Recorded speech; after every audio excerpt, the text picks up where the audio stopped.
Halo teman-teman, pernah nggak sih kalian kepikiran kenapa sih kita belajar sosiologi? Siapa sih orang-orang hebat di balik lahirnya ilmu ini? Nah, di video kali ini kita bakal kenalan sama 3 tokoh keren, yakni Karl Marx dari Jerman, lalu 2 tokoh dari Indonesia yaitu Selo Sumarjan dan Soedjono Sukanto. Yuk kita mulai. Pertama, ada Karl Marx. Beliau lahir di tahun 1818 di Jerman. Dari muda, Marx sudah doyan banget nih mikir soal keadilan dan perubahan sosial. Hidupnya nggak gampang, sempat miskin, pindah-pindah negara sampai akhirnya menetap di London. Nah, Marx ini terkenal banget dengan idenya tentang perjuangan kelas. Katanya, sepanjang sejarah manusia itu sebenarnya selalu ada konflik antara yang kaya dan juga yang miskin. Dia juga nulis buku legendaris bareng temannya Friedrich Engels, judulnya Manifesto Komunis, terus ada karya besarnya yaitu Das Kapital. Intinya, Marx percaya kalau perubahan besar hanya bisa terjadi lewat konflik sosial, bahkan revolusi. Pemikirannya ini bikin dia dijuluki sebagai bapak teori konflik. Sampai sekarang, idenya masih dipakai buat menganalisis masyarakat modern.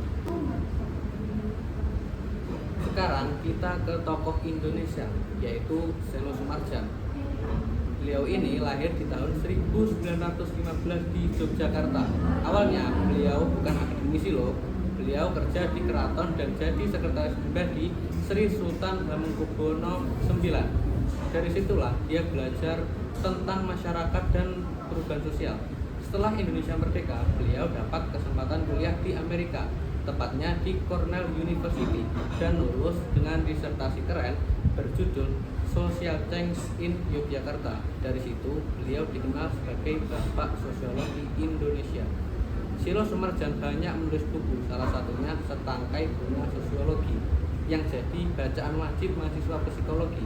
Pemikirannya fokus ke bagaimana masyarakat Indonesia berubah dari tradisional ke modern, dan gimana pembangunan ekonomi harus jalan bareng dengan pembangunan sosial. Terakhir, ada Soedjono Sukanto. Beliau ini lahir di Jakarta sekitar tahun 1930-an. Dan dikenal sebagai pelopor sosiologi hukum yang ada di Indonesia. Jadi kalau ngomongin hubungan antara hukum dan masyarakat, nama beliau pasti muncul. Soedjono kuliah hukum di Universitas Indonesia, terus lanjut studi ke Amerika di University of California Berkeley, ambil sosiologi.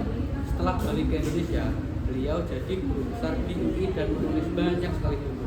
Yang paling terkenal ada 2. Yang pertama yaitu Sosiologi Suatu Pengantar, buku yang hampir semua mahasiswa hukum dan sosiologi pasti pernah baca.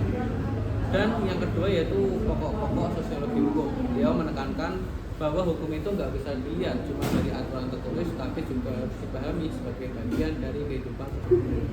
Jadi 3 tokoh ini punya kontribusi luar biasa.